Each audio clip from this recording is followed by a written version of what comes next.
bɛ bɛɛ lajɛlen fo ka bɛɛ lajɛlen waleɲuman dɔn bi ye tarata ye janvier kalo tile 17 san 2023 ni y'an ka don kibaru waati selen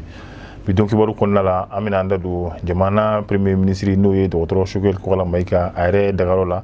wa kɔni ye maa dɔw bisimila minɛ minnu ni olu ye lasigiden ye anw ka jamana kan kɛrɛnkɛrɛnnenya la farafinnataw an bɛna da don la ka fara o kan min bɛ tali kɛ minisiriso min ka baara bɛnnen bɛ an ka lakana yɛrɛ kɔni sabatili ma ni ale ye colonel Sadio Kamara ale ni a ka baarakɛɲɔgɔn kɔni ye ɲɔgɔn yeba kɛ an bɛna da don o fana la an ka walawalali kɔnɔna la ka fara o kan min bɛ tali kɛ a bɛ fɔ don min ma ko souveraineté retrouvée ni o bɛ bɛn janvier kalo tile 14 ma o ɲɛnajɛ hukumu kɔnɔna la Kati kan kɔnɔna la o musow olu y'u ka bonya yira an bɛna an da don o fana la an ka walawalali kɔnɔna la ka fara o kan an bɛ taa an ka jamana kɔ kan farafinna farajɛla n'an ye kibaruya minnu sɔrɔ an bɛ don n'olu ye walawalali kɔnɔna na.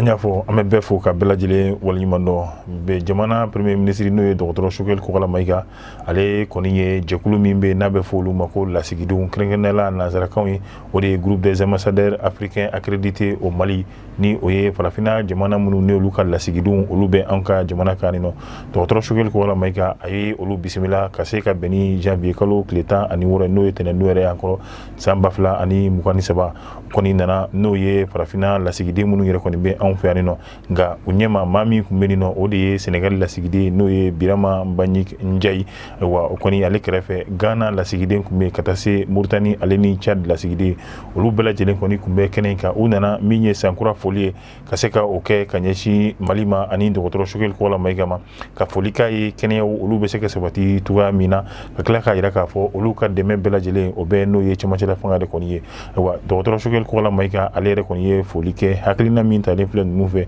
wa kɔni kɛra bonyaba ye ale ma ka kɛ anw ka jamana yɛrɛ kɔni fɛnɛ ma a ye bɛɛ lajɛlen fo hakilina min talen filɛ ka bɛn ni anw ka jamana yɛrɛ kɔni ka ɲɛta yɛrɛ fɛnɛ ye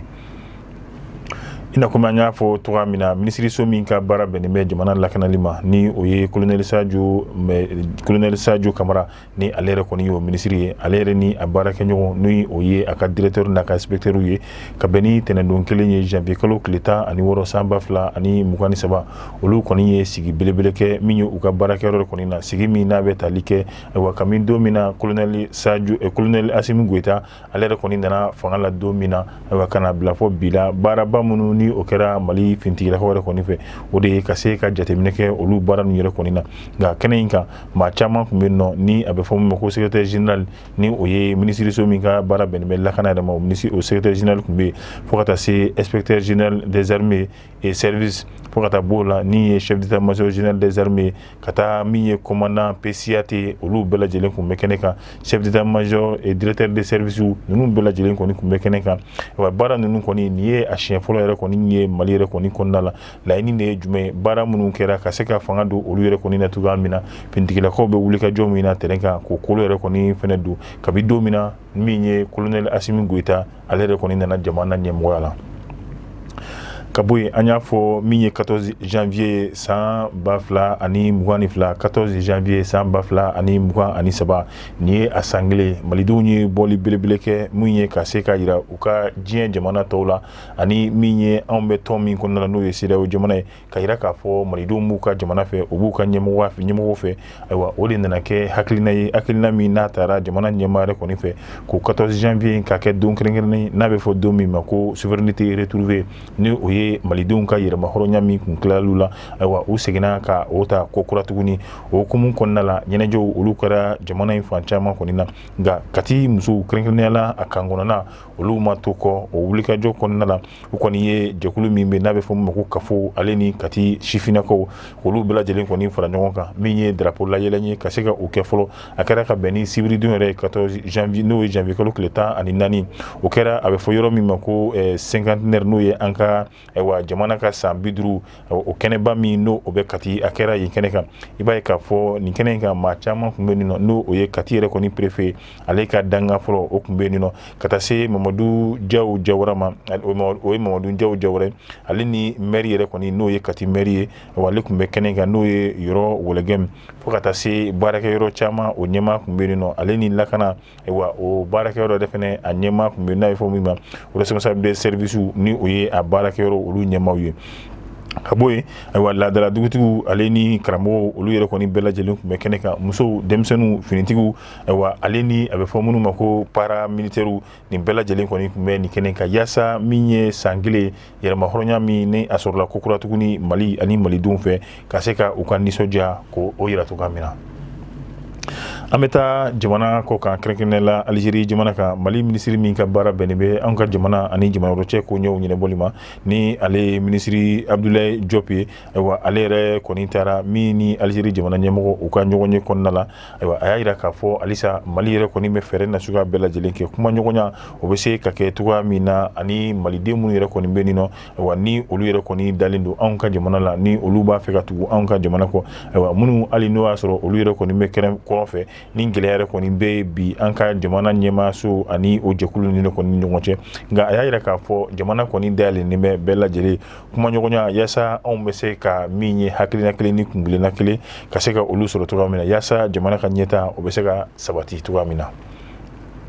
an bɛ taa n'o ye nanzara jamana kan kɛrɛnkɛrɛnnenya la Union européenne fo ka taa se min ye jɛkuluba ye n'o ye diɲɛ kelenya tɔnba ye n'a bɛ fɔ min ma ko Nations Unies minisiri fila ni o ye Allemagne ale ni Faransi yɛrɛ kɔni ka minisiri ye wa olu yɛrɛ kɔni ka tagali la nin kɛnɛ in kan u y'a ɲini k'a fɔ olu bɛna sigiyɔrɔ fila ka se ka o de ɲini n'o o ye farafinna jamana yɛrɛ a bɛ fɔ min ma ko Conseil de sécurité o yɛrɛ kɔni kɔnɔna la wa o sigiyɔrɔ fila o bɛna di farafinna yɛrɛ kɔni jamana ma o olu ka laɲini ye bari ka d'a kan bi an bɛ waati min na u y'a yira k'a fɔ ni farafinna yɛrɛ kɔni ye jɔyɔrɔ sɔrɔ min ye Irisi jamana ye olu yɛrɛ kɔni bɛ ka wale min ta ka Ukraine yɛrɛ kɔni sɛgɛrɛ ayiwa farafinna jamanaw bɛna fara olu kan yaasa u ka se ka ayiwa u ka se ka u disi da o la cogoya min na nka o hakilina fana dɔ ye jumɛn o de ye Irisi jamana olu bɛ ka jɔyɔrɔ min sɔrɔ farafinna jamanaw de kan yaasa o ninnu baara ninnu olu bɛ se ka ayiwa lajɔ cogoya min na o y'u ka laɲini dɔ fana ye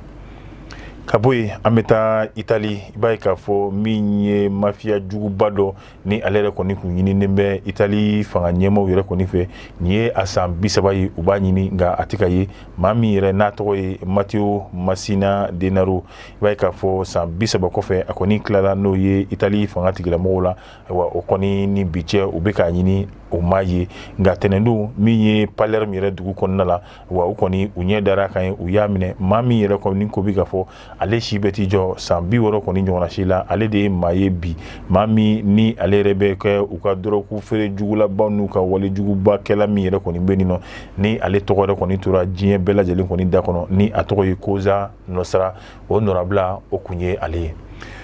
ni ne fana bɛ dansigi an ka bi don kibaru la tuguɲɔgɔn min ni a b'olu kɛlɛ ni anw ye an b'a fɔ halisa a ka o jidi ka se ka ja ninnu k'olu fana cari kunnafoni diɲɛma bɛ se ka sɔrɔ cogoya min na an b'a fɔ a k'an bɛn diɲɛ waati wɛrɛ